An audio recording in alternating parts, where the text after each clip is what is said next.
Sony's pitched its PSVR headset as the most accessible, most affordable option when it comes to virtual reality. It wants to tap into the mass market, and it's just shown that it's pretty desperate to get there. When Sony launched the PSVR back in October 2016, it sold it as the easiest way to get into virtual reality. No need for a high-end PC or to drop a stomach-churning amount of cash on the VR headset itself. The PSVR plugs into any old PS4, and it came with an asking price of £349 in the UK. And it didn't do too badly, shifting 2 million copies as of December 2017, buoyed by some decent VR-compatible games like Resident Evil 7. Well, the price of higher-end headsets like the HTC Vive and Oculus Rift have both come down since the PSVR hit the market, and now Sony has followed suit. The PSVR headset has dropped in price by $100 to $299 or £259 in the UK. Now that is a massive price cut, and it's a permanent one. This is not a fire sale, and it demonstrates just how desperate Sony is to get more people interested in VR. This is a big move. It's really eye-catching, dropping by $100. It's in the US and Europe as far as I can tell. It's a big drop in price, and it's obviously shows that they want to push this thing out. Maybe the uptake hasn't been as good as they wanted. They were hoping that it would be quite a mainstream thing because of the competitive price and how easy it is. You just plug it into a PlayStation 4. You don't need a top-of-the-line PC or anything to get it working, but maybe the uptake hasn't been quite there. Probably a lot of that is software and dedicated VR games and whatnot. You need to know that there's some exclusive stuff there waiting for you. But yeah, they really want to shift this thing out, and they've dropped the price, and that reflects big time. It's getting very competitive now in the VR market, that's for sure. HTC Vive just announced that, and the HTC Vive Pro is launching April the 5th, and also there's going to be a price drop again, another $100 off that unit. So it's very competitive now. Sony's obviously seen that, HTC are getting some headlines. They want to take some of that, take those headlines away and get the focus back on PSVR. Dropping by $100 is one way to do that, that's for sure, because you think about people who are just on the edge, maybe, it's too expensive, isn't it? Sounds like the best deal that there's ever been on that unit. So if you are interested, then obviously now's the time to jump in. And it just speaks for the arms race that's going on right now in the VR scene.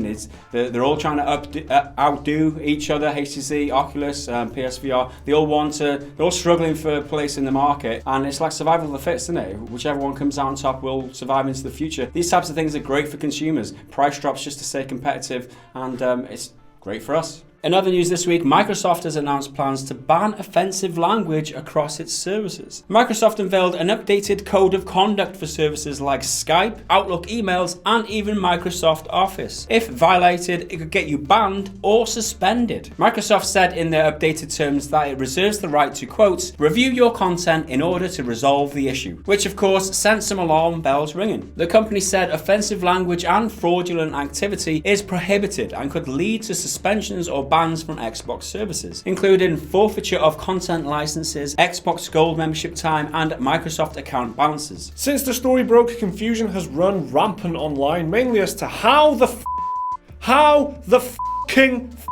Microsoft intend on policing the surely massive amounts of swearing that takes place on its services. The company's Mike Ibarra did respond to a query on Twitter from IGN about how they plan on enforcing it, saying, quote, there is no policy change for Xbox Live. Wow, that's super helpful. Everything is clear now. Cheers, mate. It's lucky that this script is written in a Google Documents. Because otherwise we would be we'd be totally You couldn't write those words, those naughty words there, Mike. No. You couldn't write them on an Outlook or anything, or... No. What are you going to do? I'm in Google's house, Microsoft. What are you going to do? Yeah, it's a really crazy couple of days, to be honest, with the way that story came out and they said, what's offensive language? Basically, is that swearing and it affects Microsoft Office? I mean, as Liam pointed out, I think it was Liam, what if you're writing a screenplay? What if you want to put some F words in a screenplay, man? What's going to happen there? Is that not allowed? It's just a weird net, like massive net that they've cast out on top of everyone that affects absolutely everyone, or it seems to affect absolutely everyone. It should raise concerns for everyone because it's your emails and Skype if you do Skype calls, but then not Xbox Live, although they can punish you by taking away your Xbox stuff. So it's a bit all over the place, and again, it's a lack of clarity. That is the problem. When you read most of the articles about this, the last couple of paragraphs are like, this is very unclear, clarity is needed. So the press are also having a hard time figuring out just what Microsoft are planning on doing here. Obviously the messaging is very unclear in this. A PR own goal from Microsoft, really. They need to draw a line and say that, sorry, we up with our messaging. Well, they wouldn't say that, would they? Because that would be weird. They banned themselves from Xbox Live, isn't it? But they do need to clarify it. I'm pretty sure it's not as bad as people are making out here, because that would be totally ridiculous, right? They could not go as far as people seem to think that they've gone here. There must be some sort of mistake. They just need to come out and clarify without using swear words, obviously. Yeah. And elsewhere in the headlines, it turns out some players are absolutely dominating PUBG Mobile by getting it to work with keyboard and mouse. Motherboard reports that some PUBG Mobile players are running the game on their Chromebooks, pairing Bluetooth-enabled devices with the game, and even running it using emulators on the PC. Reporter Matthew Galt says he spent an afternoon playing the game with mouse and keyboard, saying, quote, "It was so easy, it felt like cheating." Just like a regular game of PUBG then, all the cheaters running rampant. Mobile version of the game is exactly like the PC version then. Cheaters everywhere. What's new, I guess. That's the headline here. The quote goes on, "That's because it is. It's totally cheating, and long term, it's going to ruin the game. After my first game, I started to see others as walking loot boxes." Galt said the gulf between players using a touchscreen and those with mouse and keyboard is huge, and it's difficult to see what Tencent can do to fix it. He does go into a lot of depth here of exactly how he did it, and he's kind of saying,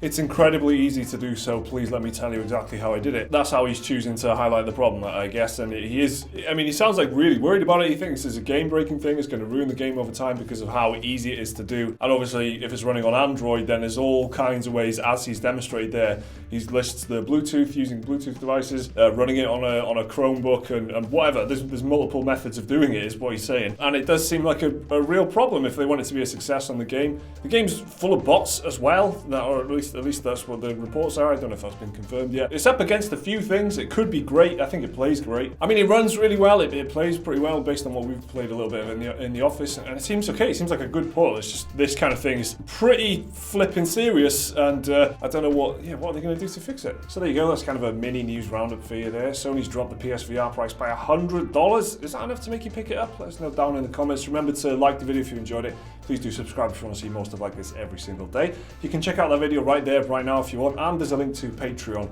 if you do want to support the channel. See you next time.